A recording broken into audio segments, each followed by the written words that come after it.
अस्सलामुअलैकुम and a very good morning. जागो लाहौर में आप सबको खुश आमदीद कहते हैं। मैं हूं मुनीबा आसिफ। मैं बिल्कुल ठीक ठाक हूं।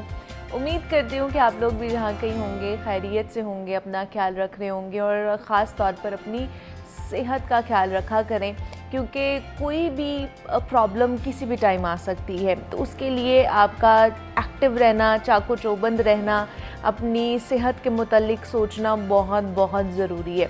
और वैसे भी अंग्रेज़ी ज़ुबान की एक इस्तिलाह है मल्टीटास्किंग। ये तो आपने लाजमी सुनी होगी और इसके साथ ये भी सुना होगा कि कैसे एक वक्त में बहुत सारे काम करने से हमारे दिमाग की बहुत ज़्यादा एनर्जी जो है वो सर्फ होती है और हम लोग ज़हनी थकावट का शिकार होने लगते हैं।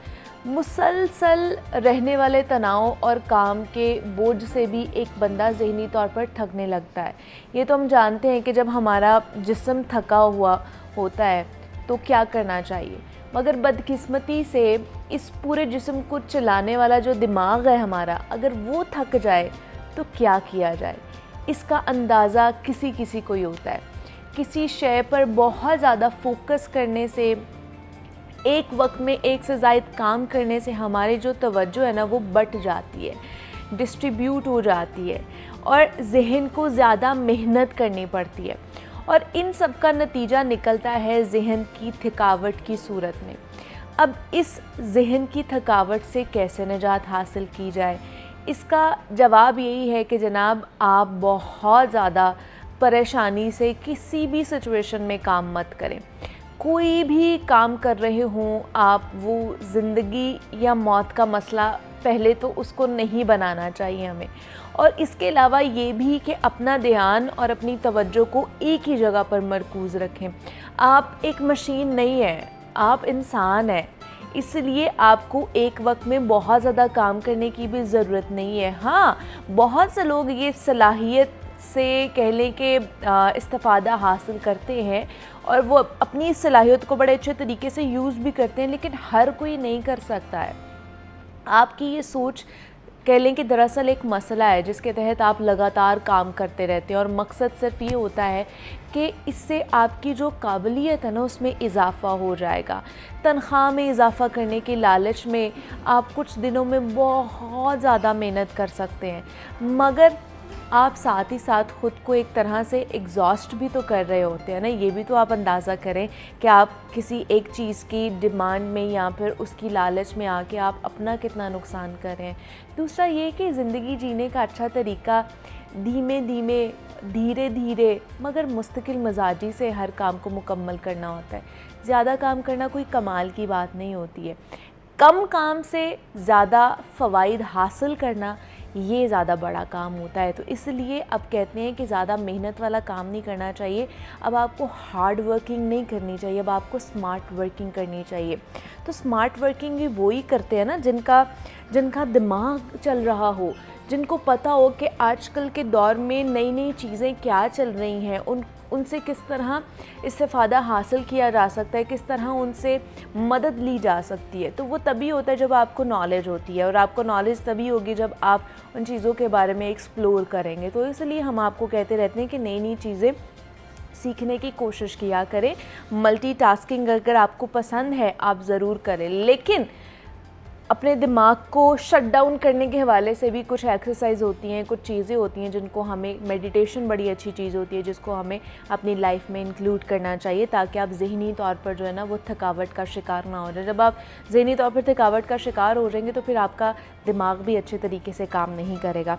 तो ये आज का हमारा पैगाम था और अभी आगे बढ़ते हैं जनाब। अब कुछ माशरती मामलात के हवाले से, रिवायात के हवाले से कुछ बात करते हैं।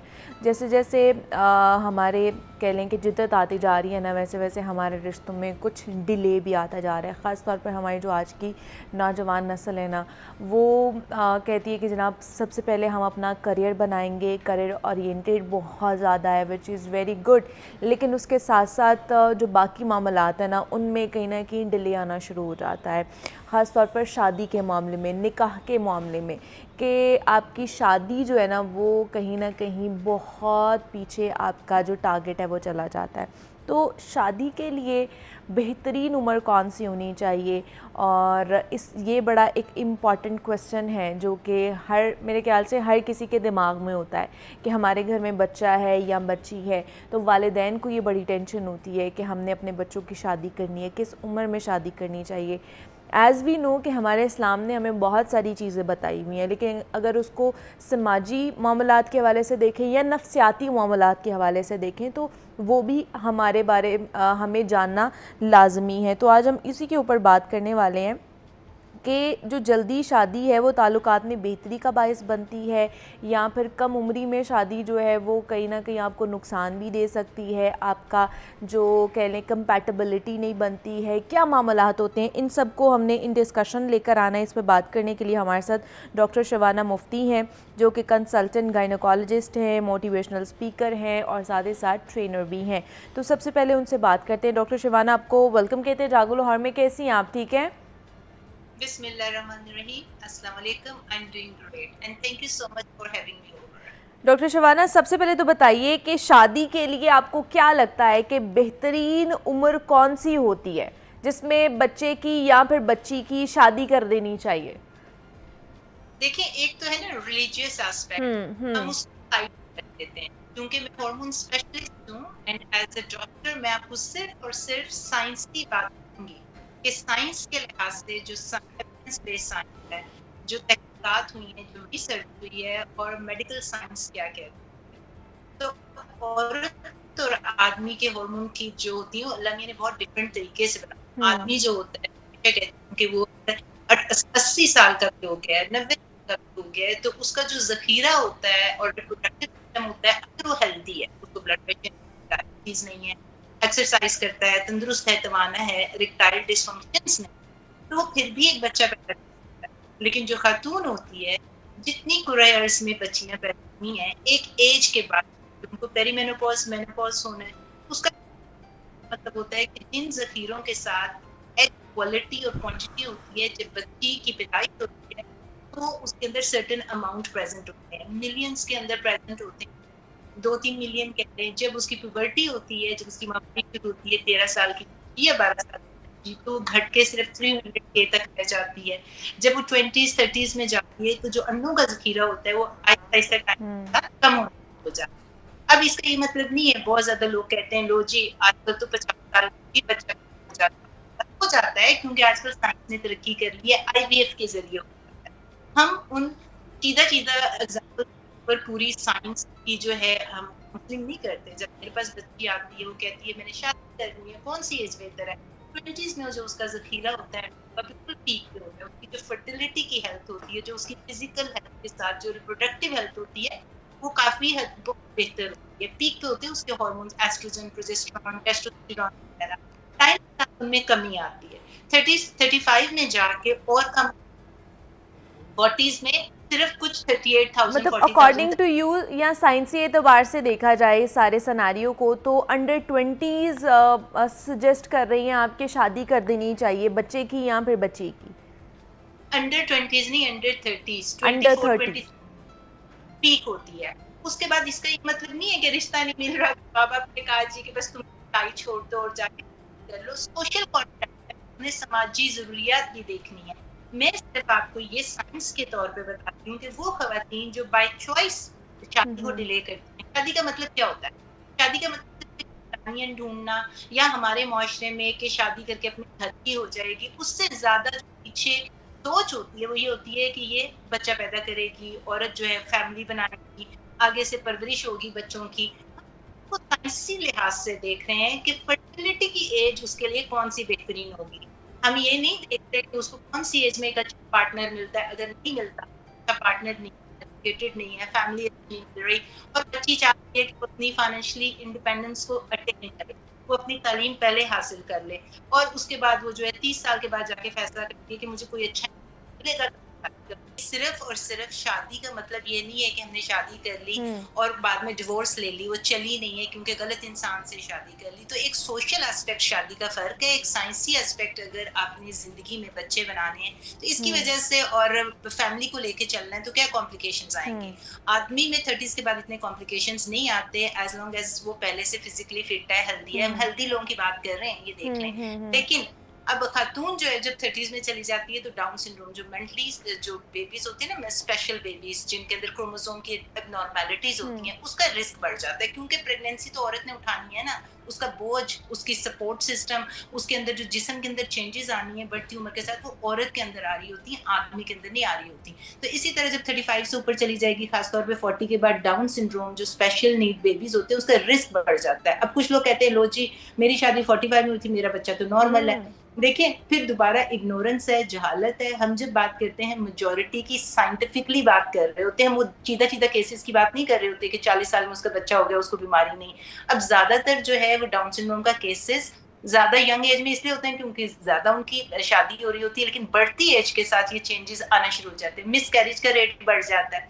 अगर प्रेग्नेंट हो भी जाए तो क्वालिटी ऑफ एग बेहतर नहीं होती और जो है बच्चा गिर सकता है, हमल गिर सकता है। इस तरह अगर प्रेगनेंसी हो जाए तो ब्लड प्रेशर की बीमारियां, जिसे हम डायबिटीज, शुगर की बीमारियां और प्रीटर्म लेबर, ये सारी चीजें जो हैं इसमें औरत की यानी कि मैटरनल एज, इसे कहते हैं हम अमेरिका में इसे कहते हैं एडवांस मैटरनल एज, और यहाँ पे किसको लेबल किया जाता है एडवांस मैटरनल एज 35 साल के बाद। ऑटोमेटिकली हम उस प्रेगनेंसी को कह देते हैं कि ये हाई रिस्क है, इसके ज्यादा जो है आपने अल्ट्रासाउंड करने और बच्चे के ऊपर ज्यादा और माँ की सेहत के ऊपर ज्यादा आपने तवज्जो देनी है, क्योंकि अब ये एक उस जुमरे में आ गए जिसे हम हाई रिस्क प्रेगनेंसी कहते हैं।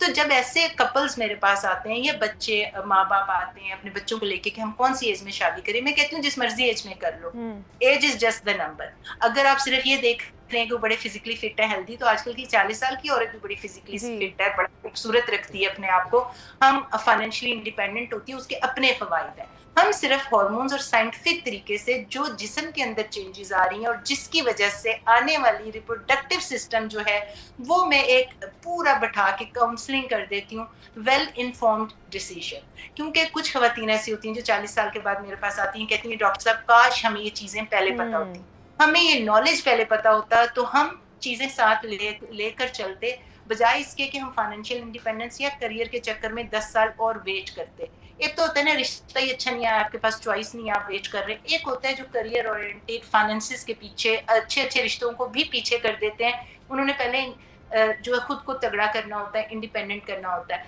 तो आपको सिर्फ हमने बतानी होती है, पूरा नॉलेज देना होता है और डिसीजन आपने करना होता है based on the scientific evidence based science. Decision आप जो मर्जी करें, शादी आप जब मर्जी करें, जब अच्छा कंपेनियन मिल जाए। लेकिन पता है नॉलेज आपके पास हो ना, तो जिंदगी का जो रोड मैप होता है कि आपने किस तरह से अपनी जिंदगी को प्लान करना है, वो जरा बेहतर हो जाता है। अच्छा, लेकिन डॉक्टर शिवाना, ये जो मियाँ बीवी के ताल्लुकात में जो हार्मोन्स का उतार चढ़ाव आता है, वो ख़वातीन के मामलात में आ रहा हो या फिर मर्द के मामलात में आ रहा हो, ये कितना असरअंदाज होता है? और ख़ास तौर पर अगर ख़वातीन के बारे में बात की जाए तो जैसे आप भी कह रही थी कि उनकी ख़ास तौर पर हार्मोनल सिचुएशन जो है ना वो आफ्टर 30 या अर्ली 40s में वो कहीं ना कहीं ख़राब होना शुरू हो जाती है, बिकॉज़ मेनोपॉज शुरू होना ये वो वाली एज है जिसमें मेनोपॉज होते हैं आपको। तो इसमें क्या करना चाहिए, क्या नहीं करना चाहिए इस सिचुएशन में, ख़ास तौर पर कि मियाँ बीवी के ताल्लुकात में हार्मोन्स का असरअंदाज होना क्या है? बहुत ज्यादा होता है। इसलिए तो मैं BHRT बायोइडेंटिकल हार्मोन रिप्लेसमेंट थेरेपी की स्पेशलिस्ट हूँ और पाकिस्तान में उसका मैं नॉलेज दे रही हूँ। आम तौर पे जो खवातीन 38 के बाद होती है उनकी कभी कभी माहवारी इरेगुलर हो जाती है, 40s में जाके उनको सिम्टम्स आना शुरू हो जाते हैं। कुछ लोगों को आते हैं, कुछ को नहीं आते, डिपेंड करता है कि आपकी फिजिकल हेल्थ कैसी है, आपकी जो जेनेटिक्स हैं वो कैसी हैं। लेकिन मेजॉरिटी औरतें, जब क्योंकि मैं ऐसे पेशेंट्स को देखती भी हूँ, वो जब आते हैं ना हमारे पास तो उनको हेड टू टो प्रॉब्लम हो रहा होता है, जिस्म में दर्दें होती हैं, फटीग होती है, मेमोरी लॉस हो रहा होता है, बाल, स्किन सब जो है बुढ़ापे की तरफ जा रहे होते हैं। अब please don't get me wrong, क्योंकि लोग कहना शुरू कर देते हैं मैं तो 44 हूँ, मैं बड़ी अच्छी लग रही हूँ, मैं बड़ी फिजिकली फिट हूँ।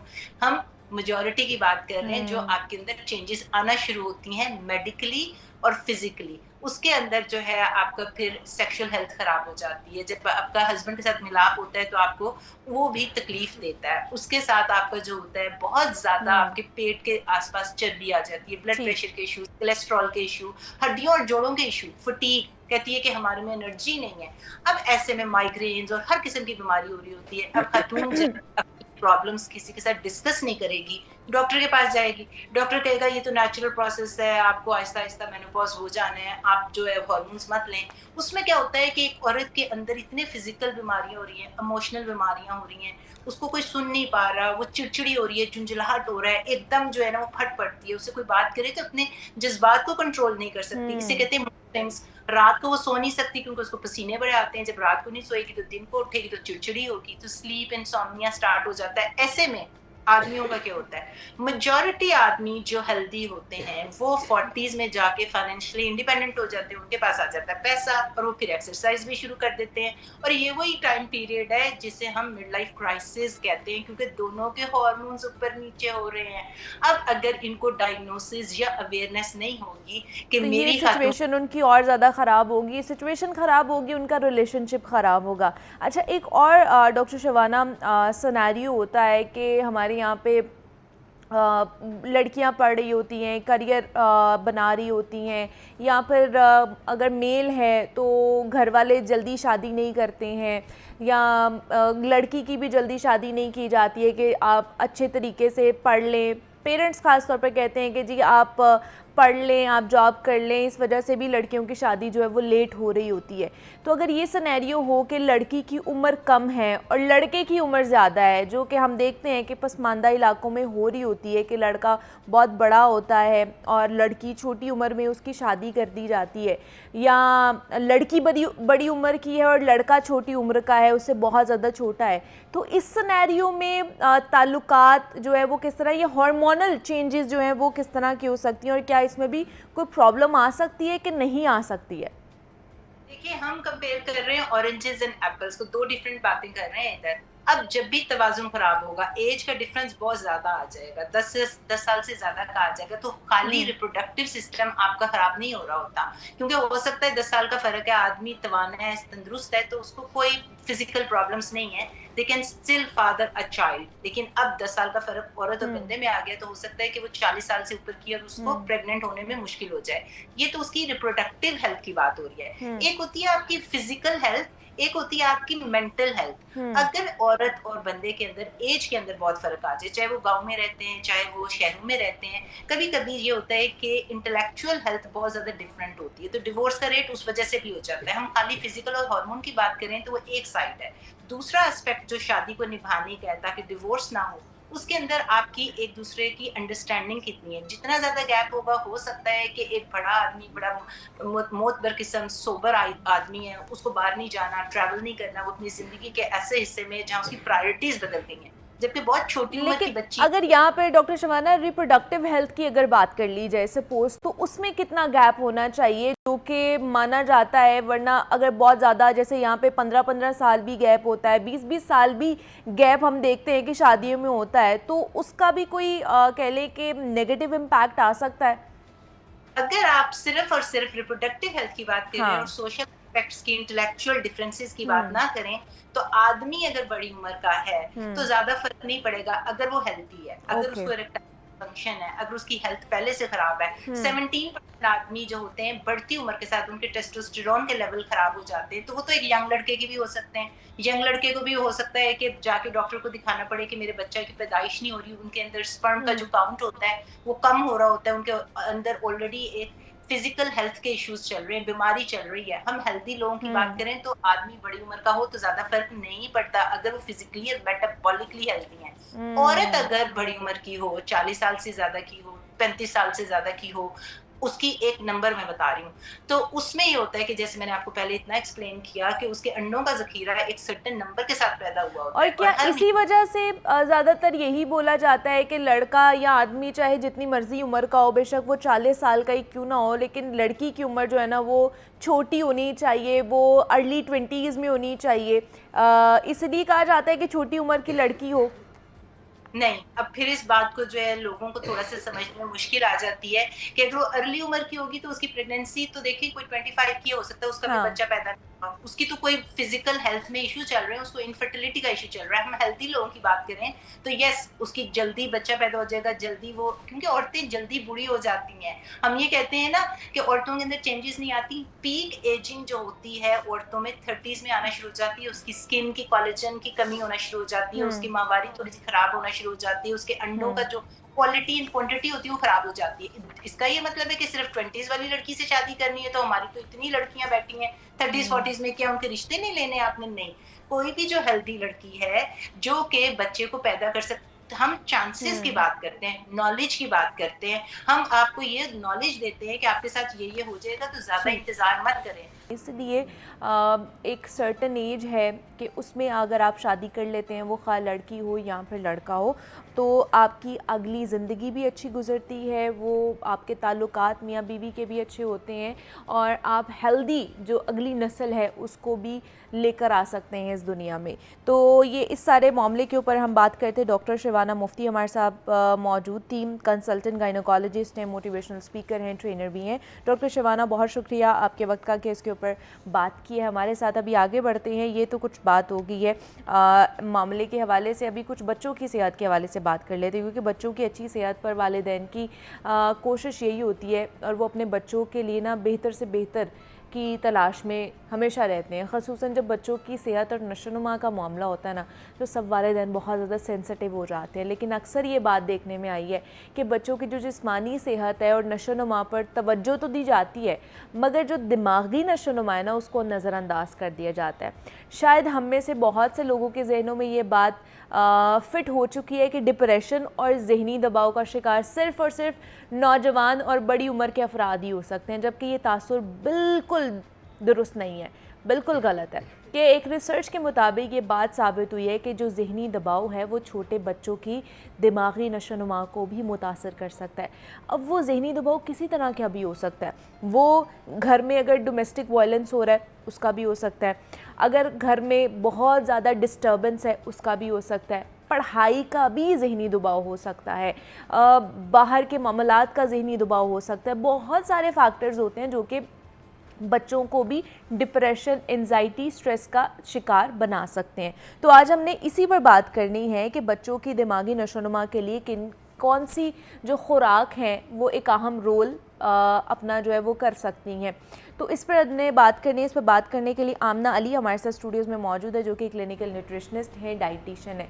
तो उनसे बात करते हैं। आमना, आपको वेलकम कहते हैं जागो लाहौर में। कैसी हैं आप? ठीक है, मैं बिल्कुल ठीक हूँ। आप कैसी हैं मुनीबा? मैं भी बिल्कुल ठीक ठाक। आमना, हम वैसे तो बात कर रहे होते हैं कि बच्चों की सेहत का हमने ख्याल कैसे रखना है, उसके लिए हम डाइट का भी बड़ा ख्याल रखते हैं, ये खाना है, फ्रूट्स खाने, वेजिटेबल्स खाने हैं, दूध पीना है, बाकी सारी, लेकिन उनकी ज़हनी सेहत का ख्याल कैसे रखना है, ये उसके लिए स्पेसिफ़िकली किस तरह की डाइट होनी चाहिए, इसके लिए थोड़ा बहुत हमें नहीं पता होता है। तो ज़हनी सेहत का ख्याल रखना फ़िज़िकली कह लें कि अपनी नशोनुमा करते हुए कितना इम्पॉर्टेंट है? जी बिल्कुल, ये बहुत ज़रूरी है। हम जैसे आपने कहा फ़िज़िकल जो डेवलपमेंट है उसके ऊपर बहुत फोकस होता है, लेकिन ये चीज़ मेंटल डेवलपमेंट बहुत कॉम्प्रोमाइज़ होती है।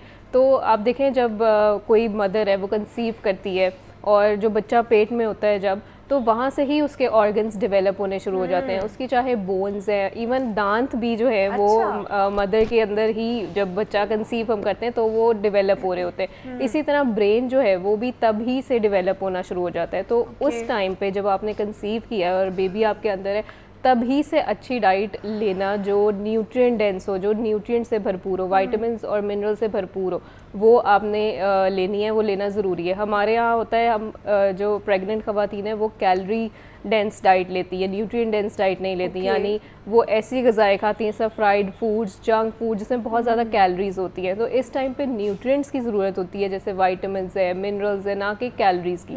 तो न्यूट्रिएंट डेंस डाइट तब से ले, और जब इवन बच्चा पैदा हो जाता है तो 5 साल की उम्र तक उसका ब्रेन डेवलप हो रहा होता है। अच्छा। तो 5 साल की उम्र तक आपने उसकी मेंटल डेवलपमेंट पे फोकस करना है, उसमें अच्छी डाइट देनी है उसको। और इसके अलावा जो सोशल एक्टिविटीज़ हैं वो ब्रेन डेवलपमेंट पे या कॉग्निटिव डेवलपमेंट जिसको हम मेडिकल में बोलते हैं, उस पर बहुत असरअंदाज होती है। आजकल तो बस हम स्क्रीन्स जो है वही बच्चों को देते हैं, तो वो ब्रेन डेवलपमेंट के लिए बहुत ख़तरनाक है। तो अच्छी डाइट के साथ साथ उनकी जो सोशल एक्टिविटीज़ है, आउटडोर एक्टिविटीज़ है, वो भी बहुत इम्पॉर्टेंट है। अच्छा, ये जैसे आपने कहा कि जब बच्चा पेट में ही होता है माँ के, तभी ये सारी डेवलपमेंट होना शुरू हो जाती है, खासतौर पर ब्रेन डेवलपमेंट की बात कर ली जाए तो कहा जाता है कि folic acid is very good for brain development, और वो माँ को दिया जाता है फर्स्ट ट्राइमेस्टर में या सेकेंड ट्राइमेस्टर में। तो क्या वो सिर्फ गोलियों की शक्ल में खाना चाहिए ख़वातीन को, अगर जो प्रेग्नेंट ख़वातीन अगर हमें देख रही हैं, या वो किसी डाइट के थ्रू भी फॉलिक एसिड का इस्तेमाल कर सकती हैं? देखिए, अभी भी मेरे पास जो भी क्लाइंट्स आते हैं ना, वेट लॉस के हों या कोई भी हो, वो सबसे पहले आगे कहते हैं हमें कोई सप्लीमेंट्स बताएं जिससे हमारा वेट भी लूज़ हो जाए, हमारी जितनी डेफिशिएंसीज हैं वो भी पूरी हो जाए। तो मैं हमेशा ये चीज़ एजुकेट करती हूँ कि आपकी जो प्रायोरिटी है वो डाइट होनी चाहिए। क्योंकि वहाँ से आपको मेन सोर्स आपकी न्यूट्रिएंट्स की वो है। अगर वो आपकी ठीक है, उसके ऊपर आप सप्लीमेंट्स ले सकते हैं, लेकिन जो सप्लीमेंट्स हैं या कोई भी इस तरह की दवाइयाँ हैं वो हमेशा डेफिशिएंसी के केसेस में लें। हम लोग अक्सर देखते हैं डिफरेंट एड्स होते हैं, डिफरेंट लोग रिकमेंड कर रहे होते हैं, तो हम भी ब्लाइंडली वही सब फॉलो करना। अगर कोई फॉर एग्जांपल मैग्नीशियम यूज़ कर रहा है तो सारी आवाम हमारी मैग्नीशियम यूज़, चाहे उन्हें ज़रूरत है या नहीं है। तो ये चीज़ आपने देखनी है। और जहाँ तक फॉलेट की बात है तो आपके अंडे में अच्छी मिकदार में है, दूध दही इन चीज़ों में अच्छी मिकदार में है, तो आप अपनी जो नेचुरल डाइट है जिसके कोई साइड इफ़ेक्ट्स भी नहीं है वहाँ से फॉलेट और वो आप लें, बजाय कि आप डायरेक्टली मेडिसिन और दवाइयों पे स्विच हो जाएं। अगर बच्चे मतलब ग्रोइंग एज में, खासतौर पर स्कूल गोइंग बच्चे हैं, उनकी ब्रेन डेवलपमेंट के लिए हमें किस तरह की डाइट का इंतखाब करना चाहिए? क्या क्या चीज़ें, कौन कौन सी डाइट है जो हमें उनको देनी चाहिए रेगुलर बेसिस पे? अच्छा, हम हमेशा हेल्दी और बैलेंस डाइट का जिक्र करते हैं, तो वो होती क्या है इस पे थोड़ी सी बात कर लेते हैं। बच्चों की जब बात आती है तो बैलेंस डाइट देना बहुत ज़रूरी है। हमारे 5 फूड ग्रुप्स होते हैं जिसमें हमारे पास डेयरी है, यानी दूध दही है, गोश्त है, फिर रोटी, ये चीज़ें हैं, फिर मीट और ये सारे फैट्स हैं, गुड फैट्स हैं। तो आपने एक दिन में बच्चे को ये सारी चीज़ें थोड़ी थोड़ी देनी है। जैसे मैं आपको 6 चीज़ें बताती हूँ जो ब्रेन डेवलपमेंट के लिए लाजमी बच्चे की डाइट में होनी चाहिए। उसमें सबसे पहले तो आपके पास अंडा आ जाता है। अंडा जो है उसके अंदर कोलिन एक न्यूट्रिएंट होता है जो खसूसन ब्रेन डेवलपमेंट के लिए ही वो काम करता है। तो एक अंडा रोज़ का जो है वो आपने बच्चे को देना है। आप किसी भी शक्ल में दे सकते हैं। सबसे अच्छी बात अंडे की यही है कि आप उसको मुख्तलिफ तरीक़ों से पका सकते हैं, क्योंकि बच्चे पिकी ईटर्स होते हैं। तो आप डिफरेंट तरीक़ों से पका के अंडा दे सकते हैं। इसके अलावा जो है दूध दही का इस्तेमाल, जैसे उसमें चीज़ भी आ जाती है डेयरी में, तो वो भी बहुत ज़रूरी है। उसके अंदर जो है आपको आयोडीन मिलती है और बहुत सारे प्रोबायोटिक्स मिलते हैं जो बच्चे के पेट के लिए भी बहुत अच्छे हैं। अक्सर जो है ना बीमारियां वो पेट से बच्चों के मामले में शुरू होती हैं, क्योंकि वो ऐसे ही जो बिल्कुल छोटे बच्चे हैं वो तो हर जगह हाथ लगा रहे होते हैं और जल्दी जर्म्स कैच कर लेते हैं। तो अगर आप दूध दही उनकी डाइट में देंगे तो वो इम्यूनिटी को भी स्ट्रॉन्ग करेंगे और ब्रेन के लिए भी अच्छा है। इसके अलावा फ़िश जो है उसके अंदर ओमेगा 3 फैटी एसिड्स होते हैं। अगेन वो ब्रेन डेवलपमेंट के लिए, ओवरऑल ग्रोथ के लिए वो बहुत अच्छी है। 1 से 3 साल तक की जो उम्र के बच्चे हैं उनको 1 आउंस फिश हर रोज आपको देनी चाहिए। और इसमें कोई ये कॉन्सेप्ट नहीं है कि आप गर्मियों में नहीं दे सकते और सर्दियों में बिल्कुल आप दे सकते हैं, 12 महीने आप दे सकते हैं, ठीक है। इसके अलावा नट्स और सीड्स जो हैं उसके अंदर भी ये सारे गुड फैट्स हैं।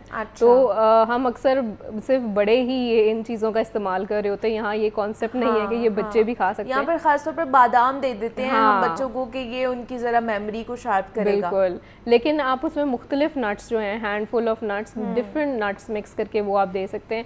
बहुत सारे लोग ये भी कहते हैं बच्चे इतने शौकीन नहीं होते नट्स के, वो नहीं खाते, तो आप उसको जैसे मिल्क शेक्स होते हैं उसके ऊपर डाल के दे दें, या डिफरेंट, जैसा मैंने अभी दही का जिक्र किया, दही में आप कोई फ्रूट ऐड कर दें और उसके अंदर आप नट्स और सीड्स भी, चिया सीड्स हो गए, फ्लैक्स सीड्स, वो आप दें तो बहुत अच्छी हेल्दी और न्यूट्रिएंट डेंस ये एक स्नैक भी बन जाता है।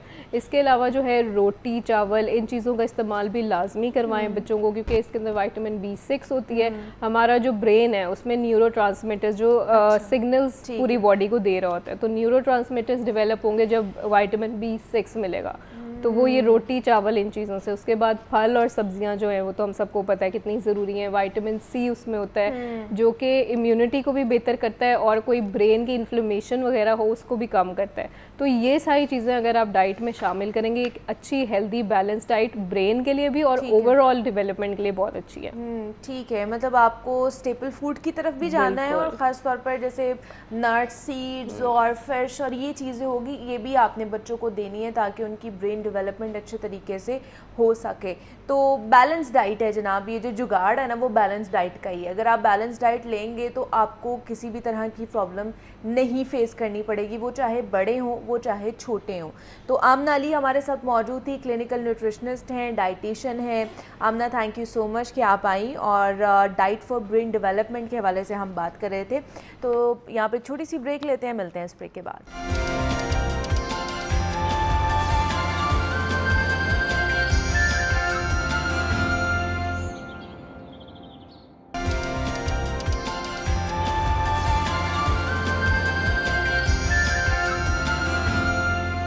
वेलकम बैक टू जागो लाहौर। जनाब, अब कुछ बात कर लेते हैं लाहौर शहर के हवाले से और ख़ास तौर पर जो धरने और रैलियां निकाली जा रही हैं ना उस पर बात कर लेते हैं। ग्रैंड हेल्थ अलायंस का आपको पता है कि धरना जारी है और 1 महीना होने को है, मतलब 24 से 25 दिन हो गए हैं कि उन्होंने धरना दिया हुआ है। पहले आपको याद होगा कि चेयरिंग क्रॉस से धरना शुरू हुआ था, वहाँ पर काफ़ी दिन वो बैठे रहे। फिर उन्होंने वज़ीर आला हाउस की तरफ मार्च करने की भी कोशिश की, फिर पुलिस की तरफ से भी एक्शन हुआ, उसका रिएक्शन भी हमारे सामने आया। फिर बहुत से डॉक्टर्स को जो है ना वो मुअत्तल भी किया गया, OPDs बंद की गई, इंडोर बंद किए गए। फिर कहा गया जी हम तमाम तर जितने भी हस्पताल हैं ना उन सबको बंद कर देंगे, डॉक्टर्स की तरफ से ये ऐलान किया गया। और अभी तक जो है ना वो जितने भी ग्रैंड हेल्थ अलायंस का धरना जारी है। और आज उन्होंने पंजाब भर में एहतजाज का ऐलान ये किया है कि शहर की अहम सड़कें जो हैं वो बंद करके एहतजाज किया जाएगा। दूसरा, YDA ने मुकदमात के ख़िलाफ़ एहतजाज का दायरा कार भी वसी कर दिया क्योंकि कुछ डॉक्टर्स ऐसे हैं जिनके ख़िलाफ़ मुकदमात भी किए गए हैं, उन्हें उनके ओहदों से भी फारिग किया गया है इस सारे सिनेरियो के अंदर। उसके अलावा लाहौर के जितने भी टीचिंग हस्पताल हैं उनका जो अमला है वो आज रैलियां निकालेगा। ग्रैंड हेल्थ अलायंस के एहतजाज के बायस पहले ही 7 लाख जो मरीज़ हैं वो मुतासर हो चुके हैं। तो आज ख़ास तौर पर ये जो टाइम है 10 बज गए हैं, लाहौर में ये इलाके 10 से दोपहर 1 बजे तक बंद रहने वाले हैं, जिसके हवाले से थोड़ा सा मैं आपको बता दूँ। जिसमें GPO चौक है, उसके बाद गंगाराम क्वीन रोड है, सर्विसेज जेल रोड है, उसके बाद PIC जेल रोड है, केनाल रोड है, फ़िरोज़पुर रोड है और LGH फ़िरोज़पुर रोड है। ये तमाम तर अहम शाहराहें हैं जो कि आज अभी 10 से 1 बजे तक बंद रहेंगी। तो अगर आपने इस साइड पर सफ़र करना है तो मत करें क्योंकि वहाँ पर बहुत ज़्यादा ट्रैफिक जैम रहेगी, सड़कें बंद रहेंगी, तो इस तरफ सफ़र करने से गुरेज़ करें। अब आ जाते हैं ग्रैंड हेल्थ अलायंस की तरफ के क्या मुतालबात हैं, क्यों नहीं माने जा रहे हैं, क्यों अभी तक ये जो सर्द जंग है वो जारी है। तो इस पर बात करने के लिए सजाद काज़मी साहब ने हमें आज ज्वाइन किया है, उनसे बात करते हैं। सजाद साहब, आपको वेलकम कहते हैं जागो लाहौर में, कैसे आप? ठीक है काज़मी साहब, क्या सूरत हाल है? 1 महीना होने को आया है कि एहतजाज जारी है। अब उन्होंने कहा तमाम तर जितने भी टीचिंग अस्पताल के अमले हैं वो भी आज रैलियां निकालेंगे। पूरे पंजाब भर में उन्होंने एहतजाज की कॉल दे दी है और ये 10 से 1 बजे तक जितनी भी अहम शाहराएँ हैं वो उनको चौक कर दिया जाएगा। क्या सूरत हाल है? क्यों नहीं ये मुतालबात यहाँ पर, क्यों नहीं एटलीस्ट मुज़ाकरात के लिए ये लोग बैठ रहे हैं? बहुत शुक्रिया मुनीबा। मसला ये है कि ये बहुत हसास इशू है। अच्छा, अब इस पे बात की जाए तो वैसे ही शर्म आती है कि ये कौन सा मुल्क है, किस तरह का मुल्क है कि जहाँ पर मरीज़ों को जो है वो चेकअप नहीं किया जा रहा उनका। और ये गवर्नमेंट की पॉलिसी आप चेक कर लें कि 22 दिन 23 दिन वो रहे हैं उधर धरने में, चेयरिंग क्रॉस पर मौजूद रहे हैं और हम खुद गवर्नमेंट से रिक्वेस्ट करते रहे हैं कि आप इनके साथ मुज़ाकरात करें। बिल्कुल। देखिए, कोई भी अगर कोई जेल से भागकर भी मुजरम आके बाहर गन पकड़ के रोड पे खड़ा हो जाए तो उससे भी बैठ के बात कर लेनी चाहिए। बिल्कुल ऐसी उसकी एटलीस्ट सुनी जाती है कि चाहते क्या हो। ये तो आपके एम्प्लॉइज़ हैं, आप इनसे बात करें। देखिए, आप जब टेबल टॉक करेंगे तो आपका जो है वो हाथ ऊपर होगा, आप बता सकेंगे किसी को, मीडिया को। बल्कि ये अफसोस की बात है कि मीडिया को ब्रीफिंग ही नहीं दी गई इन दिनों के अंदर किसी किस्म का, मिनिस्टर्स की जानब से किसी किस्म की। मिनिस्टर्स तो कहते हैं कि हमसे इसके मुतालिक बात ना करें, कोई और मामले के ऊपर बात कर ले। हमने राब्ता करने की कोशिश की मिनिस्टर से, लेकिन उन्होंने कहा मेरे से इसके मुतालिक बात नहीं करनी आपने। तो इससे आप अंदाज़ा लगा लें कि ये मिनिस्टर से मुबर्रा काम था, जिसकी वजह से मिनिस्टर्स इनके साथ मुज़ाकरात नहीं कर सकते। यहाँ तक खौफ था कि स्पीकर पंजाब असम्बली की जानब से जब ये असम्बली में कूदने लगे और इन्होंने धमकी दी, अल्टीमेटम दिया आधे घंटे का कि हम असम्बली में दाखिल हो जाएंगे, तब स्पीकर पंजाब असम्बली ने 5 रुकनी एक कमेटी बनाई वहाँ पे अरकान असम्बली की। तो उन्होंने एक दफ़ा रब्ता किया, वो वहाँ पे स्पीकर लाउड स्पीकर पे आए, उन्होंने ऐलान किया कि हम जनाब आपसे मुज़ाकरात करते हैं। तो उसके बाद उन्होंने इनकी कॉल नहीं सुनी कई रोज़ तक। तो इससे आप अंदाज़ा लगाएं कि आखिर ऐसा क्या प्रेशर है कि जिसकी वजह से जो है ये मुज़ाकरात नहीं कर रहे। अब इशू क्या है? इशू ये है कि वज़ीर आला पंजाब ने ये इनिशिएटिव लिया कि BHU जी, जो पूरे पंजाब के, आपको पता, देहातों के अंदर बुनियादी मराकज़ सेहत लिखा होता है, जी जी, बेसिकली वहाँ पे इनका दावा है कि हम इनको बेहतर करने लगे हैं, उनकी रीवैम्पिंग भी कर रहे हैं और उनको आउटसोर्स करेंगे तो वो बेहतर तरीके से चल सकते हैं। देखिए यहाँ 2 कमज़ोरियाँ हैं, गवर्नमेंट की भी कमज़ोरी सामने आ रही है और जो हमारा स्टाफ और डॉक्टर है वो भी समझता है कि हम यहाँ पैदा हुए हैं, हमारा हक़ है, हम यहाँ पे बग़ैर काम करे और बग़ैर कोई इस तरह की जो है ड्यूटी दिए रिटायर हो जाएं, 60 साल पूरे करें और पेंशन लें। ठीक है। अब ये भी फ़र्ज़ बनता है कि कोई मुलाज़म अगर 8 घंटे का मुलाज़म है तो वो अपना फ़र्ज़ पूरा करे। जब वो अपना फ़र्ज़ पूरा नहीं करेगा तो फिर गवर्नमेंट इस तरह के इनिशिएटिव लेगी। ये पूरी दुनिया में होता है। पहली तो बात यह है कि ये गवर्नमेंट का ही ये ब्लंडर है, ये कमज़ोरी है कि आप अपने जो मातहत अमला है, जो आपका मुलाज़म है, उसको आप रन नहीं कर सके किसी तरीके से, डॉक्टर्स को नहीं रोक सके, वहाँ चौकीदार, माली, मेडिसिन नहीं फ्राहम कर सके, तो ये आपका एक बहुत बड़ा फेलियर है। इस फेलियर का गैप को आप फिल करने के लिए उसको आउटसोर्स का ऐलान कर दिया। अब BHU का नाम रखा गया मरियम नवाज क्लिनिक।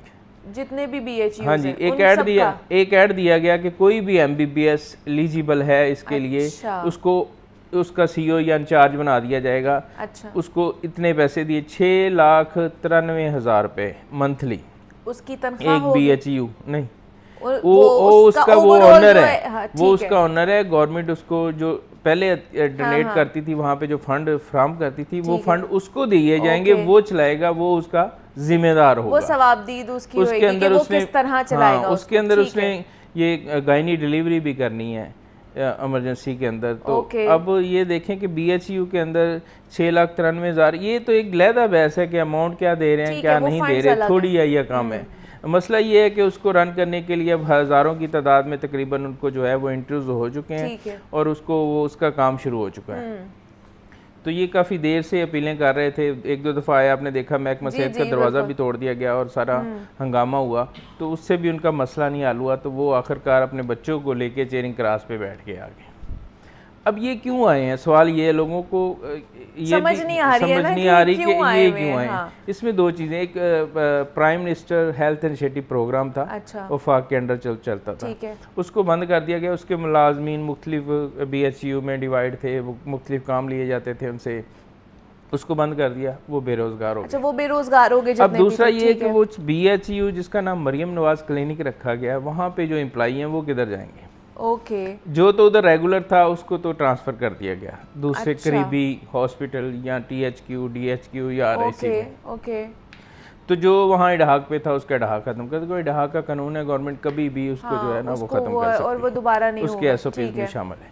अब जो डिहाक पे थे वो बेरोजगार हो गए और ये वो लोग हैं जो सड़कों पे आ गए, जिनके दूर दूर तबादले हुए हैं, वो तो कंट्रोल कर गए अपने आप को। जो बेरोजगार हुए वो सड़कों पे आगे बैठ गए, वो कह रहे हैं हम तो फारग हैं। अभी क्या सूरत हाल होगी? अभी कुछ होने जा रहा है आगे कि नहीं होगा? कोई इम्पैक्ट पड़ेगा गवर्नमेंट के ऊपर कि नहीं? नहीं, मुझे तो काम आगे बढ़ता हुआ दिखाई दे रहा है। गिरफ्तारियां हो सकती हैं, क्या हो सकता है? गिरफ्तारियां तो ऑलरेडी हो रही हैं क्योंकि वो जमानतों पे हैं। अभी जमानत जो है वो YDA के सदर डॉक्टर शेब नियाज़ी उनकी नहीं हुई, वरना सबकी जमानत है 10 तारीख तक। ठीक है, तो उसके बाद अब क्या होता है, जज क्या करते हैं, अदालतें क्या करती हैं।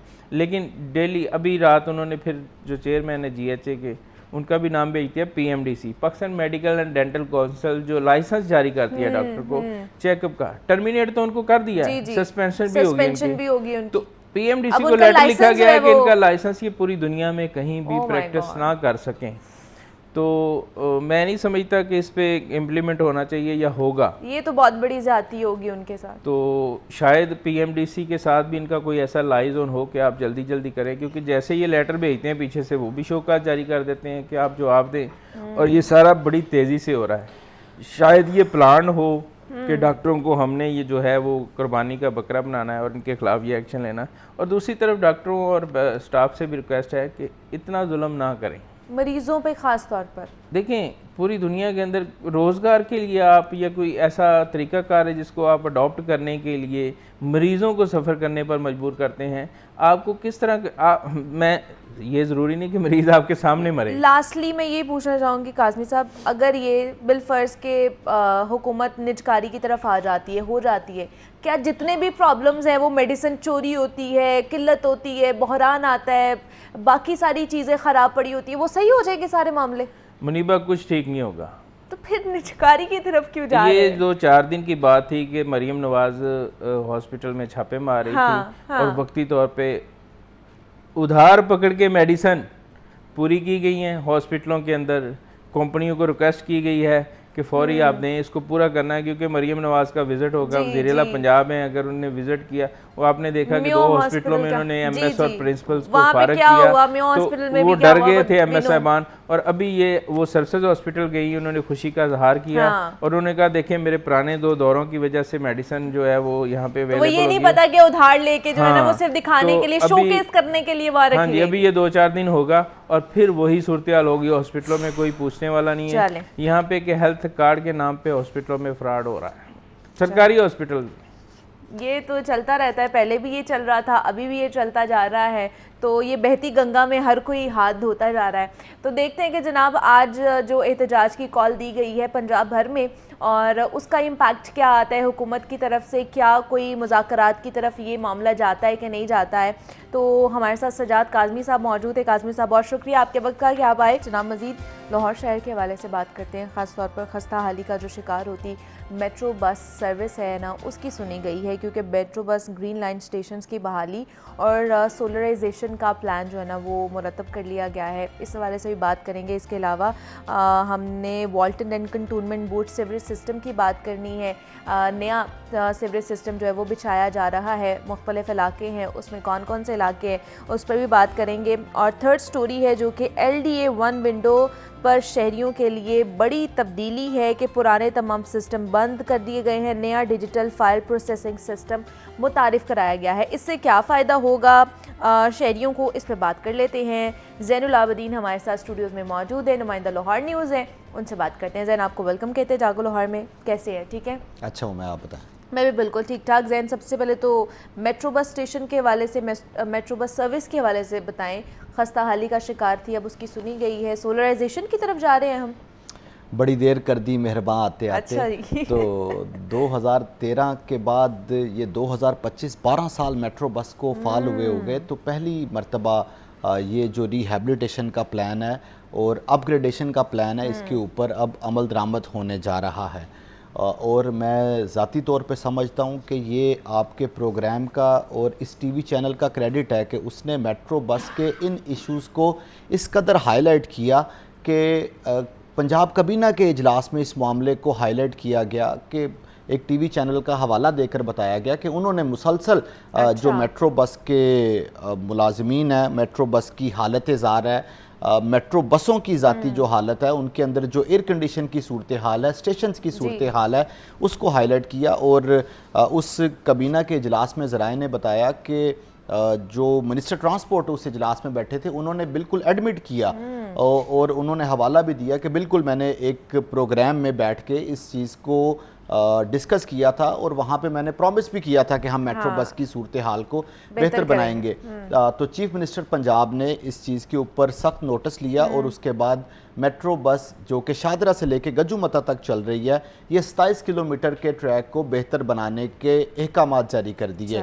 अब इसमें सबसे पहले ये जानने की ज़रूरत है कई दफ़ा जिक्र कर चुके हैं कि मेट्रो बस के मसाइल क्या हैं। इस वक्त गर्मी के मौसम में सबसे बड़ा मसला ये हो चुका है कि इन 27 स्टेशन पर जो लगे पंखे हैं वो ख़राब हो चुके हैं। गर्मी के मौसम में पंखे नहीं हैं, सूरज सवा नेज़े पर गर्मी बरसा रहा है और उसके बाद एक टीन का स्ट्रक्चर है और उस स्ट्रक्चर के नीचे खड़े होना कितना मुश्किल अमर है। तो सबसे पहले तो मेट्रो बस के वहाँ पर जो हवा का इंतज़ाम है उसको किया जाएगा। इसके अलावा वहाँ पर वाटर कूलर्स हैं जो कि ख़राब पड़े हैं, लोगों को पीने के साफ़ पानी की फराहमी के लिए उन वाटर कूलर्स को ठीक किया जाएगा। 4 ट्यूबवेल्स हैं जो कि ख़राब हो चुके हैं, जो कि पानी सप्लाई नहीं कर रहे, तो अब उन ट्यूबवेल्स की मुरम्मत बहाली या अगर ज़रूरत पड़ी तो नया ट्यूबवेल की तनसीब उसको भी लाया जाएगा। इसी तरह कुछ इलेक्ट्रिकल इश्यूज़ हैं, कुछ तारें हैं वो ख़राब हो चुकी हैं, ट्रांसफार्मर्स ख़राब हो चुके हैं। रात के औकात में मेट्रो बस अक्सर अंधेरे में डूब जाती है, स्ट्रीट लाइट्स नहीं चल रही होती। तो इस तमाम की जो रिहेबिलिटेशन का अमल है वो अब किया जाएगा। मेट्रो बसेस जो ख़राब पड़ी हुई हैं उनको भी कोई ठीक करवाने का मामला है? देखें, ये हुकूमत की जिम्मेदारी ऐसा नहीं है कि हुकूमत खुद उसके ऊपर पैसे लगाए, कंपनी की है ये कंपनी की जिम्मेदारी है। मैं तो ज़ाती तौर पे समझता हूँ कि ये वक्त आना ही नहीं चाहिए कि इस प्रोग्राम में बैठ के मुनीबा ये कहे कि ये मेट्रो बसें जो ख़राब हैं, भाई ये तो रोज़ाना की जिम्मेदारी है ना आपके ऊपर, इंस्पेक्शन का हिस्सा होना चाहिए। ये तो जब भी मेट्रो बस ख़राब होगी, अगर वो उसको ट्रैक के ऊपर नहीं लेकर आएंगे तो मुआहदा ये कहता है कि हर घंटे की बुनियाद पर उस निजी कंपनी पर जुर्माना आयद किया जाएगा।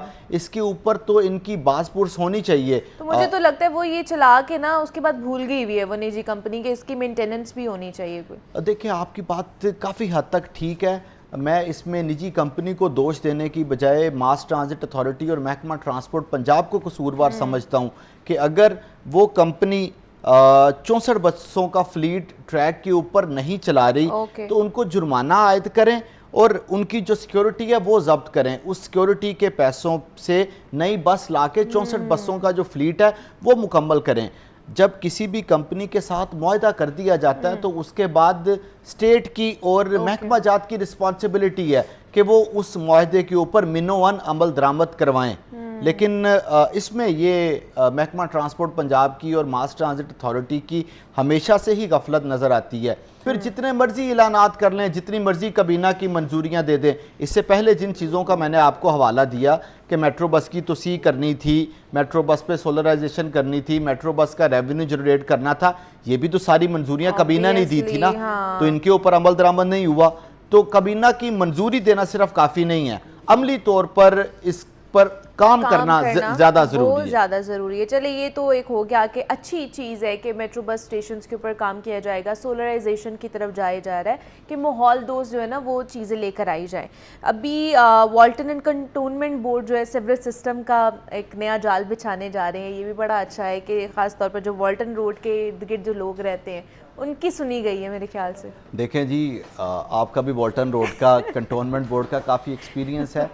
इसमें कोई शक नहीं है कि जो ये वाल्टन रोड और वाल्टन रोड से मुल्हिका आबादियाँ उनका सीवरेज और वाटर सप्लाई सिस्टम तबाह हाल हो चुका है, बहुत सीधा हो चुका है। और इस कदर लोगों को मसाइल का सामना है कि उनको ये नहीं अंदाज़ा कि उनकी दाद रसी करनी किसने है। अगर किसी भी इलाके का, फॉर इंस्टेंस कैवेलरी ग्राउंड का या नवाज शरीफ कॉलोनी का ट्यूबवेल खराब हो गया और वो 24-24 घंटे ट्यूबवेल खराब है, वहाँ पे जो इलाका मकीन है वो कंटोनमेंट बोर्ड को कॉल्स कर कर के थक जाते हैं। आए रोज़ एहतजाज वहाँ पर होते हैं और ख़ास तौर पर पिछले साल तो रोज़ाना एवरेज 2 से 3 एहतजाज गर्मी के मौसम में हो रहे थे। ये तो पानी का मसला है। अगर गटर उबलना शुरू हो जाए, गटरों का पानी बाहर निकल आए तो वो गलियों में कई दिन तक खड़ा है। बिल्कुल ऐसे ही उसका निकास कोई नहीं करता। सीवरेज का सिस्टम इतना गंदा है, इतना गंदा है। ये जो मॉनसून आता है उसमें तो आप सूरत हाल देख भी नहीं सकते हैं कि वहाँ की क्या होती है। तो घरों के अंदर पानी चला जाता है। बिल्कुल ऐसा ही है। वो रूटीन के दिनों में वो दरिया नदी का मंजर पेश कर रहा होता है, तो जब मॉनसून की 200-250 मिलीमीटर बारिश हो जाएगी तो फिर तो कई दिन वहाँ पर बारिशी पानी मौजूद रहता है। अब जो सीबीडी पंजाब की तरफ से वाल्टन रोड अपग्रेडेशन का प्रोजेक्ट मुकम्मल किया गया, उसमें एक बड़ा नाला जो कंड्यूट है वो तो वॉल्टन रोड पर डाल दिया गया। अच्छा। लेकिन गलियों के अंदर की अभी भी वही सूरत हाल है। गलियों का सीवरेज और वाटर सप्लाई तो अभी भी तब्दील नहीं हुआ। तो अब पंजाब हुकूमत को वॉल्टन कंटोनमेंट बोर्ड और लाहौर कंटोनमेंट बोर्ड दोनों का ख्याल आ गया कि इनकी हालत को बेहतर बना दिया जाए। इस सिलसिले में एक समरी भी वज़ीर आला पंजाब को अरसाल कर दी गई है। इससे पहले देखा जाता था कि कंटोनमेंट बोर्ड खुद अपने फंड्स के साथ इनकी रिहेबिलिटेशन का काम करता था। इस दफ़ा वासा की खिदमात ली गई हैं। वासा इन इलाकों में सीवरेज और वाटर सप्लाई की अपग्रेडेशन का काम करेगी और उसके बाद जब ये तामीराती काम मुकम्मल हो जाएगा तो दोबारा इसको वॉल्टन कंटोनमेंट बोर्ड और लाहौर कंटोनमेंट बोर्ड के हवाले कर दिया जाएगा। प्लान ये है कि 10 ही वार्ड्स हैं वॉल्टन कंटोनमेंट बोर्ड की और 10 ही वार्ड हैं लाहौर कंटोनमेंट बोर्ड की। तमाम वार्ड्स, उनमें आने वाली जो तमाम गलियां उन तमाम को उखाड़ा जाएगा, नया वाटर सप्लाई सिस्टम बिछाया जाएगा, नया सीवरेज सिस्टम बिछाया जाएगा। मैं इसमें आपके प्रोग्राम की वसातत से हुकूमत को ये अर्ज़ करना चाहता हूँ कि सिर्फ वाटर सप्लाई और सीवरेज लाइनों पर महदूद ना रहें, डिस्पोजल स्टेशंस को भी चेक करें, ट्यूबवेल्स को भी चेक करें, क्योंकि असल तो वहाँ पर ये शिकायत आती है कि ट्यूबवेल्स ख़राब हो चुके हैं, जो पानी है वो 4 से 5 घंटे उसकी सप्लाई होती है। तो उन ट्यूबवेल्स को भी देखा जाए कि क्या वो अपनी मुकम्मल इस्तेदादकार के साथ पानी सप्लाई कर रहे हैं। फॉर इंस्टेंस, अगर वॉल्टन रोड पर लगा जो ट्यूबवेल है वो 4 क्यूसिक का है, तो क्या वो 4 क्यूसिक पानी सप्लाई कर रहा है या 2 क्यूसिक पानी सप्लाई कर रहा है। गलियों में सीवरेज और वाटर सप्लाई बिछाना एक अच्छा काम है। इस वक्त की ज़रूरत भी ये है कि जब एक तरफ आप लाहौर डेवलपमेंट प्रोग्राम के तहत 2 लाख गलियों में सीवरेज वाटर सप्लाई बिछा रहे हैं, तो ये वॉल्टन और कंटोनमेंट का साथ में प्रोजेक्ट शुरू करना ये भी एक अच्छा काम है। लेकिन अगर वहाँ पे ट्यूबवेल ठीक नहीं होगा तो आप जितनी मर्जी लाइनें बिछा दें, अगर मेन सोर्स से पानी नहीं आ रहा तो लोग फिर भी पानी से महरूम रहेंगे। तो इस तरह ये कुछ 8.5-9 अरब रुपए का प्रोजेक्ट है, दोनों का, वॉल्टन का और लाहौर कंटोनमेंट का। समरी में वज़ीर आला पंजाब को ये इस्तदा की गई है कि इसको माली साल 2025-26 के सालाना तरक्याती प्रोग्राम का हिस्सा बना दिया जाए। जैसे ही ये बजट का हिस्सा बनता है तो होप सो जुलाई में इस पर बाकायदा तौर पे काम का आगाज़ कर दिया जाएगा। इस गर्मियों में वॉल्टन वाले और लाहौर कंटोनमेंट वालों को कुछ मसाइल का सामना करना पड़ेगा, क्योंकि ये कुछ 6 से 7 माह का प्रोसेस है ये गलियां तब्दील करने का। होप सो 2026 का जो साल होगा वो इनके लिए इस मामले में एक अच्छी खबर और अच्छी नवीद का साल लेकर आएगा और यहाँ पर ये सिस्टम बेहतर हो जाए। सीवरेज के हवाले से जो है ना वो थोड़ा सा टेंशन फ्री हो जाएंगे कि अगर बारिश होती भी है तो उसको अच्छे तरीके से एंजॉय कर पाएंगे, ना कि उसको जहमत समझेंगे कि बारिश ना हो। और बड़ा अच्छा एरिया है ना ये। हाँ, सिर्फ ये सीवरेज और वाटर सप्लाई की वजह से ये निगलेक्टेड एरिया में शुमार हो रहा है। आप देखें ना कि लाहौर कंटोनमेंट बोर्ड के बड़े ऐसे इलाके हैं जिनको पोश इलाके कंसीडर किया जाता है, फिर उसके बाद ये इस पट्टी के साइडों पे आप देखें तो DHA के तमाम फेजेस मौजूद हैं और बड़ी अच्छी कम्युनिटी इस एरिया में रहती है। किसी दौर में समझा जाता था कि कैवेलरी ग्राउंड और उसके गिर्द रहने वाले पोश एरियाज के रहायशी हैं। बिल्कुल बिल्कुल। जब से ये सीवरेज और वाटर सप्लाई के वहाँ पे मसाइल शुरू हुए तो सबसे पहले वहाँ पे अरसा दराज से रहने वाले लोगों ने कूच करना शुरू किया। फिर उसके बाद जब ये कई दिन तक मसाइल रहे तो हमने उसको हाईलाइट कर करके इतना दिखाया कि यहाँ पे इतने मसाइल हैं, तो लोगों ने कहा कि ये भी शादरा की माने दूसरे इलाकों की तरह हो गया। लेकिन अब इंशाल्लाह दोबारा से पोश इलाके में तब्दील हो रहा है। बिल्कुल जी, जहाँ पे बुनियादी सहूलियात मुयस्सर हों वो बिल्कुल पोश इलाका ही कंसीडर किया जाता है। बिल्कुल ऐसे ही है। चलिए ये भी एक अच्छी खबर होगी। दूसरा, ये जो LDA 1 विंडो पर शहरियों के लिए बड़ी तब्दीली लाई जा रही है, इसमें क्या क्या तब्दीलियाँ आने वाली हैं और शहरियों को किस तरह सहूलत दी जाएगी इसमें? आज से कुछ 15-16 साल पहले जब LDA में 1 विंडो सेल तश्कील दिया गया तो उस वक्त से लेके अब तक मुख्तलिफ जो तजर्बात हैं वो उसको किए गए। अगर आप कहें कि LDA 1 विंडो सेल इस 15-16 सालों में एक लेबॉर्ट्री बना रहा तो ये गलत ना होगा। कभी एक सॉफ्टवेयर बना दिया और उसका नाम BPR रख के वहाँ से दरख्वास्तें मसूल करना शुरू कर दी। फिर एक वक्त आया कि वो सॉफ्टवेयर करप्ट हो गया या उसमें टेक्निकल मसाइल आना शुरू हो गए तो PITB के ताबून उनसे नया सॉफ्टवेयर बना दिया।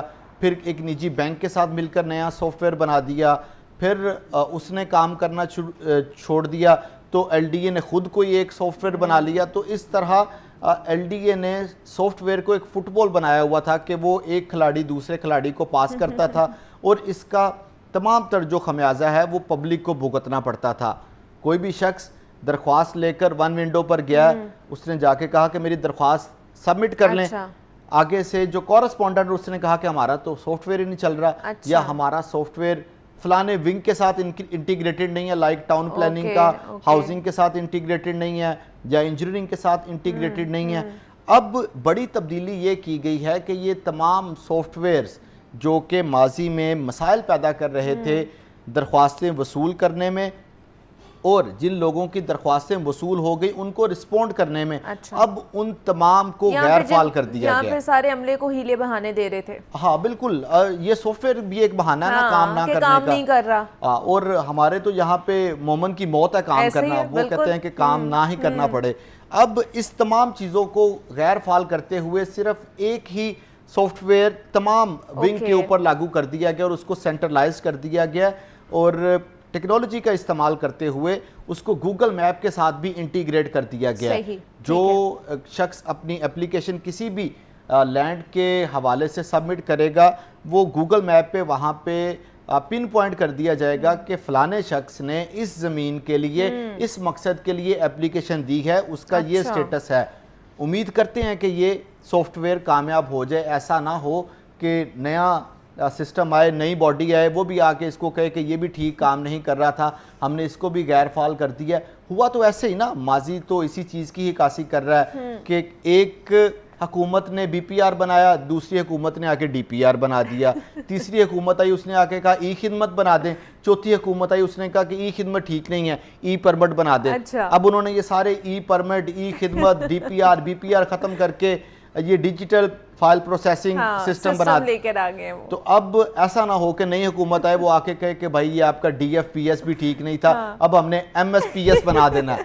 तो इसको मजाक और शुगल बनाने की बजाय अवाम का सोचे, अवाम की करोड़ों अरबों रुपए की प्रॉपर्टीज का ताल्लुक होता है एलडीए के साथ, तो सिस्टम अच्छा होगा तो अवाम अच्छे से फैसिलिटेट हो सकेगी। मतलब अब ये नया डिजिटल फाइल प्रोसेसिंग सिस्टम मुतारिफ करवाया जा रहा है, इसके थ्रू ये समझें आपके अंडर वन विंडो आपको सारी चीज़ें मिल जाएंगी, सारे जितनी भी आपके अगर टाउन प्लानिंग के हवाले से है, एलडीए का कोई भी मामला है, आप वो वहाँ पर जाके अपनी कंप्लेंट जो है ना वो दर्ज करवा सकते हैं, वो किसी भी चीज़ के हवाले से हो सकती है।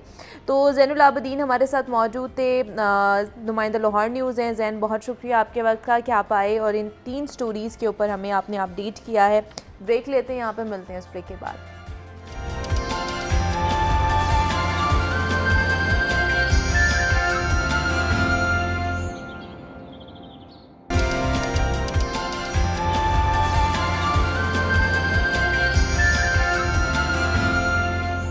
वेलकम बैक टू जागो लाहौर। जनाब, आज के डिजिटल दौर में हर दूसरा जो इश्तिहार है वो हमें ऑनलाइन बिजनेस या फिर पैसिव इनकम और फाइनेंशियल फ्रीडम का ख्वाब दिखा रहा होता है। अब सवाल ये है कि क्या वाकई सिर्फ मोबाइल एप्लीकेशन से हम माहाना लाखों कमा सकते हैं, या ये सब एक स्कैम है।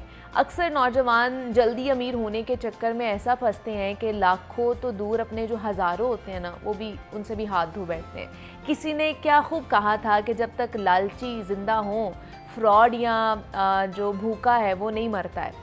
इसलिए ज़रूरी है कि जांच पड़ताल की जाए। अमूमन लोग इस झांसे में आ जाते हैं, और बिलखसूस जो घर में बैठी ख़वातीन हैं या फिर जो स्टूडेंट्स होते हैं या वो लोग जो कि बेरोज़गार होते हैं, वो इनका निशाना बन जाते हैं और बड़ा आसानी से बन जाते हैं।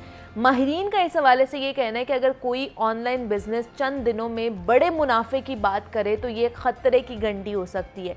ये बिल्कुल ऐसे ही है जैसे किसी के अपने बदन पर कपड़े ना हो और वो आपको नया सूट ऑफर कर रहा हो। तो इसमें है ना कोई स्कैम की बात।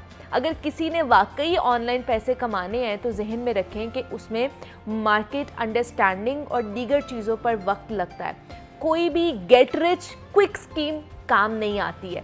तो आए सीखें कि ऑनलाइन कारोबार में कदम रखने से पहले क्या तहकीकात ज़रूरी हैं, किन ऐप्स पर भरोसा किया जा सकता है और कैसे पहचाने कि जो एड्स हमें नज़र आ रहे होते हैं वो सच हैं या सिर्फ जाल हैं या स्कैम है, क्योंकि ये डिजिटल अवेयरनेस का वक्त है। तो इसके ऊपर आज हमने बात करनी है कि जो चीज़ें हमें सोशल मीडिया पर या डिजिटल मीडिया पर हमें नज़र आ रही होती हैं, क्या वो वाकई हमें कारोबार दे सकती हैं या हमें महाना लाखों रुपया कमाने का हुनर दे सकती हैं। तो इस पर हमने बात करनी है। इस पर बात करने के लिए अहमद मंजूर IT एक्सपर्ट हमारे साथ स्टूडियो में मौजूद हैं। अहमद साहब, आपको वेलकम कहते हैं जागो लाहौर में। कैसे हैं आप? ठीक है, अल्हम्दुलिल्लाह मैम, आप बताइए। मैं भी बिल्कुल ठीक ठाक। अहमद साहब, ये जो आजकल रातों रात अमीर बनने का ख्वाब हमारे जो बच्चे हैं, नौजवान हैं ख़ास तौर पर, वो देख रहे होते हैं, इंटरनेट पर बहुत सारे इश्तिहारात हमें नज़र आते हैं, ऑनलाइन अर्निंग के हवाले से एड्स हमें नज़र आते हैं। जनाब, इतना पैसा डालें और आप महीने बाद जो है ना लाखोंपति बन जाएंगे, करोड़पति बन जाएंगे, अरबपति बन जाएंगे। रिस्क लेना चाहिए हमें इस तरह की चीज़ों के हवाले से? देखें, सबसे पहले तो सबसे मज़े की बात जो है ना वो ये है कि कुछ अर्सा पहले जिस तरह की एक स्कीम नहीं चलती होती थी कि आएँ आप प्रेस का पार्ट बन जाएं, हाँ, कि आएँ आप हमें इतने पैसे दें, हम आपको ट्रेनिंग देंगे, आप प्रेस का पार्ट बन जाए, उतनी देर हम आपको प्रेस का कार्ड दे देंगे। अच्छा। यार आपने मास कम्युनिकेशन हाँ, माशाल्लाह हाँ, पढ़ा हुआ है, हाँ। तो डिग्रीज करने का तो कोई फ़ायदा नहीं ना जी। हुआ। या इससे पहले एक चीज़ आई थी, यानी कि उसके बाद वो ये आई थी कि एक ये सर्टिफिकेशन कर लें और कल आप जाके ना इतने पैसे कमाना शुरू कर लें। ठीक है, तो ऐसा असल में तो कहीं पे भी नहीं होता। अच्छा, यानी आपको एक मेहनत तो करनी पड़ती है चीज़ में। Exactly, जैसे बिल्कुल। आपने एक बड़ी मज़े की मिसाल दी माशाल्लाह इससे पहले इंट्रो के दौरान कि जी जब तक लालची लोग जिंदा है ना, जो स्कैमर है भूखा नहीं मर वो सकता। नहीं मर सकता। ठीक है, exactly। ठीक है, सिंपल बात है ना। तो जब तक लालच जिंदा है ना और आपको ये लगेगा कि जी, और साथ ही हम एक तो ना हम बेचारगी में ज़िंदगी मुझे नहीं पता क्यों गुजारते हैं और हमें जल्दी अमीर बनने का क्यों शौक है। हर इंसान इस चीज़ के पीछे पड़ा हुआ है कि जी मुझे कोई जल्दी नजर आए, मुझे मेहनत ना करनी पड़े और ढेर सारा पैसा मुझे अचानक मिल जाए। बिल्कुल बिल्कुल। वो जिस तरह वो नहीं होता बच्चे होते थे तो हम सोचते होते थे कि जी जैसे मूवीज़ में दिखाया जाता था कि जी एक बंदा आएगा, उसकी गाड़ी का एक्सीडेंट होगा, उसकी गाड़ी का एक्सीडेंट हो गए अंदर से एक सूटकेस निकलेगा जिसमें ढेर सारे पैसे हाँ, होंगे। exactly। ठीक है, हम में से आधी दुनिया तो ऐसे जो आधे पाकिस्तानी वो तो ये सोचते सोचते जवान हो गए और अब बूढ़े होने वाले हो गए हैं। ठीक है ना। देखें, बात पता है क्या है, कहीं पे भी आपको ये चीज़ नजर आए जो कल आपको अमीर कर रही है, ऐसी चीज़ पॉसिबल ही नहीं है। यानी there are no shortcuts in life.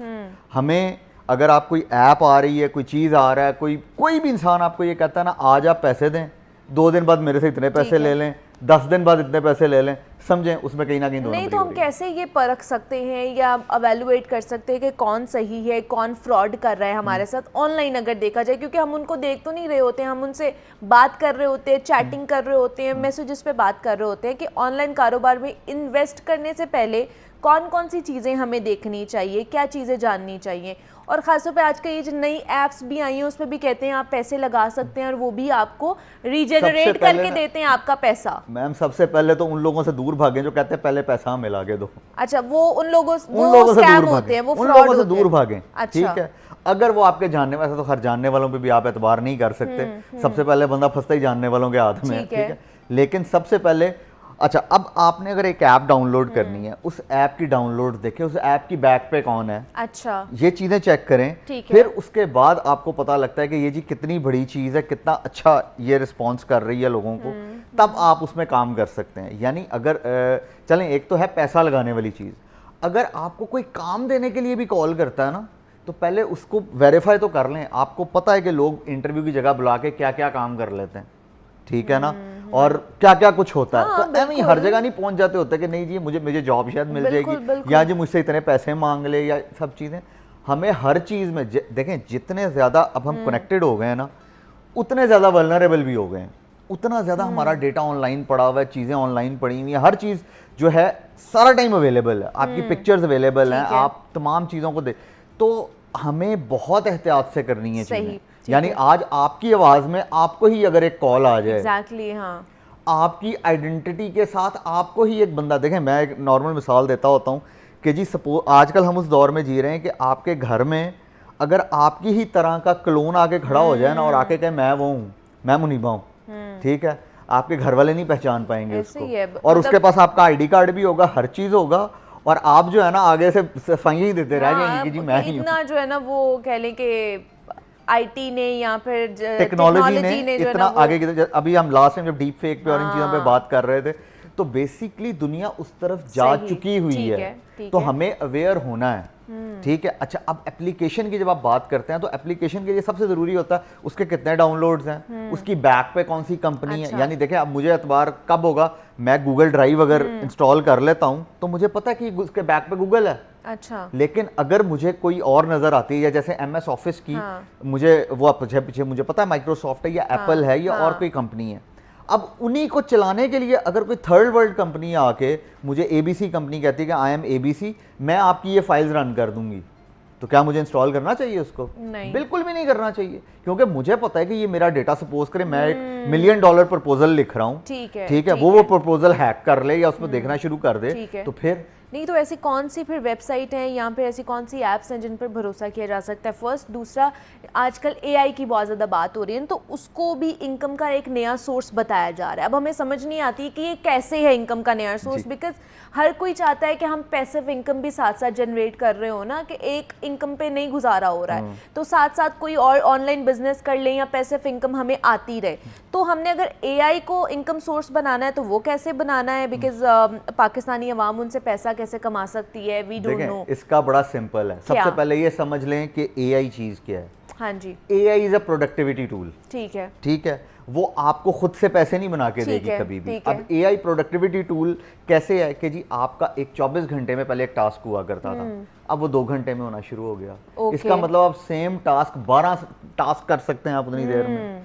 ठीक है, तो पैसे तो ज्यादा जनरेट होंगे। बिल्कुल। तो पहले ये तो समझना चाहिए ना कि AI क्या है। वो लोगों को लगता है नहीं जी हम ये कर देंगे तो शायद खुद ब खुद से पैसे जनरेट। हाँ। मेहनत आपको ही करनी है। ठीक है। जैसे मिसाल के तौर पे पहले जो कंटेंट राइटर्स थे वो 10 घंटे लगा के एक चीज लिखते थे, एक डॉक्यूमेंट लिखते थे।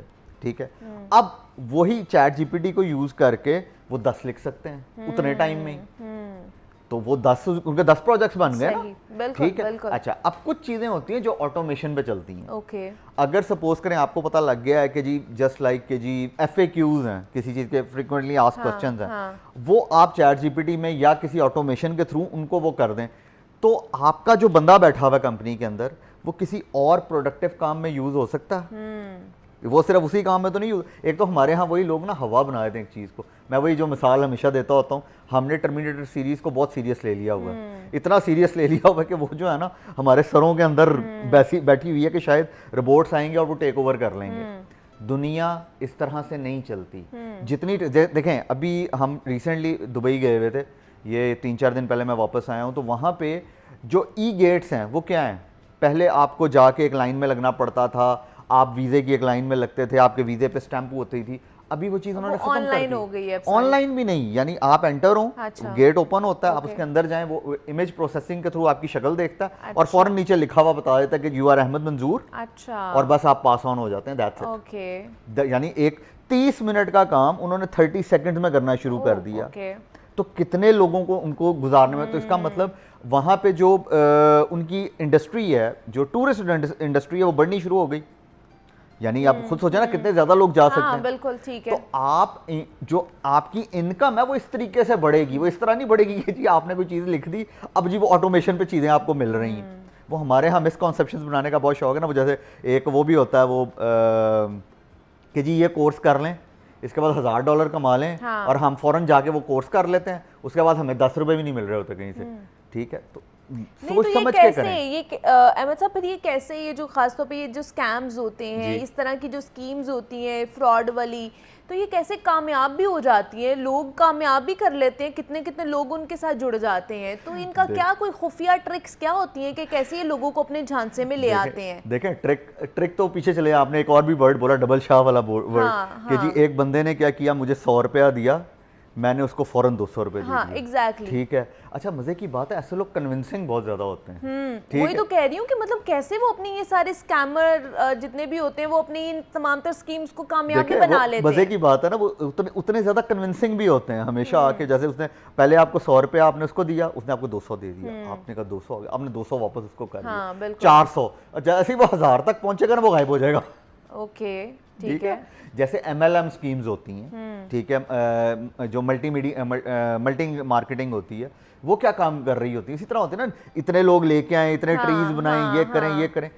अब तक तो मेरा ख्याल है लोगों को ना इतना एजुकेट हो जाना चाहिए कि उनको फौरन समझ आ जाए कि ये बंदा मुझसे क्या बात कर रहा है। ओके, यानी इतने अरसे से ये चीजें बट नहीं है ऐसे, बहुत से लोग अभी भी स्टिल अभी भी 2025 में बैठ के भी स्कैमर्स का शिकार हो रहे हैं। यानी जैसे देखें ना मैम, इसकी आपको एक और कि आपको अभी एक कॉल आए तो वो कॉल पे क्या बंदा कहता है, जी आपने मुझे पहचाना नहीं? हाँ जी। अच्छा, वो कहते हैं नहीं, अब किसी ना किसी तो आवाज मिलती होगी, बंदा जैसे ही उसका नाम लेता है वो साथ ही हाँ जी मैं वही हूँ, मैं थाने में बैठा हूँ।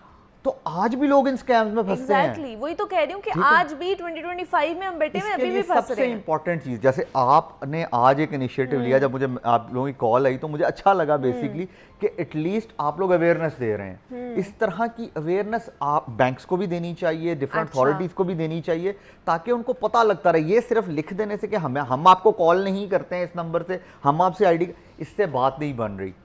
ठीक है, इसी वजह से लोग स्कैम में जा रहे हैं ना। वीडियो बकायदा इस तरह की पूरी, जिसे कहते हैं ना, सिचुएशनल वीडियोस बना के शेयर करें। बिल्कुल ऐसे। अब जैसे डिजिटल ये भी स्कैम हो रहा होता है कि आपको बैंक की तरफ से कॉल आती है, वो बैंकर बन के या आपके बैंक की तरफ से कहते हैं जी हम वहाँ से कॉल कर रहे हैं और आपके अकाउंट में कोई मसला आ गया है तो आप हमें बताएं और अपना वो डिजिट बताएं, अपने जो 3 डिजिट हैं वो बताएं, तो हम आपके वो मसले को हल करते हैं। और लोग वो भी बता देते हैं और उनका अकाउंट खाली हो जाता है। बिल्कुल ऐसा ही है। मैं भी तो कह रहा हूँ कि हमें ये जो अवेयरनेस कैंपेन्स हैं, ये वीडियो की सूरत में अगर पैगाम बना के बताना शुरू करें ना, जो यूट्यूब पे एड्स चल रहे होते हैं वहां पे चलाएं, इस तरह लोग एटलीस्ट देखें उसको कि हाँ जी ये सिनेरियो बनता है, ये इस तरीके से चीज। लेकिन ऑनलाइन कुछ ऐसे भी तो होते होंगे ना जो कि सही काम भी कर रहे हैं। बिल्कुल ऐसे भी तो ऑनलाइन पेजेस या वेबसाइट्स हैं जो कि ऑथेंटिसिटी के साथ चल रहे हैं, जो लोगों को सही में महाना लाखों रुपया कमाने का गुर बता रहे हैं। बिल्कुल, देखें हर जगह पे अच्छे लोग भी हैं, बुरे लोग भी हैं। जहाँ पे अच्छाई होती है वहाँ पे बुराई जरूर होती है। अब हमें सिर्फ जब अवेयरनेस मिल जाएगी तो हमारे पास ना कुछ कीज आ जाएंगी असल में कि ये हमने एक, जिसे कह लेना, एक क्राइटेरिया बना लिया। जो इस क्राइटेरिया पे पूरा उतरता है वो ठीक है, जो नहीं उतरता वो गलत है। सिंपल है ना। यानी एक क्राइटेरिया बना ले। जैसे आपको बैंक से कॉल आती है, अब बैंक खुद कहता है कि हम तो कभी खुद कॉल करते ही नहीं, हम तो खुद कॉल ही नहीं करते। तो इससे आपको क्या साबित होता है? इससे साबित ही होता है कि आप उस कॉल को बंद करें, कहीं मैं कॉल बैक करती हूँ। तो ये क्राइटेरिया बन गया ना असल में। तो मेरा ख्याल है कि हमें इन चीज़ों को अगर हम फॉलो करें तो बहुत आसानी से हम अपने जो पैसे हैं उनको भी बचा सकते हैं और अपने टाइम को भी बचा सकते हैं, because time is money nowadays.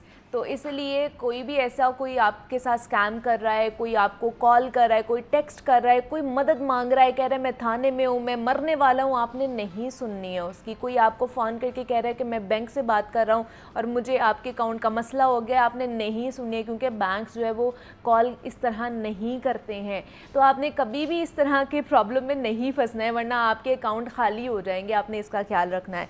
तो जनाब, हम बात कर रहे थे कि ऑनलाइन अर्निंग्स जो एड्स होती हैं वो भी किस तरह फ्रॉड कर रही होती हैं। अहमद मंजूर साहब हमारे साथ मौजूद थे, IT एक्सपर्ट। अहमद साहब, बहुत शुक्रिया आपके वक्त का कि आप यहाँ पर आए। मुझे इजाज़त दीजिए, अपना बहुत सारा ख्याल रखिएगा। अल्लाह हाफ़िज़।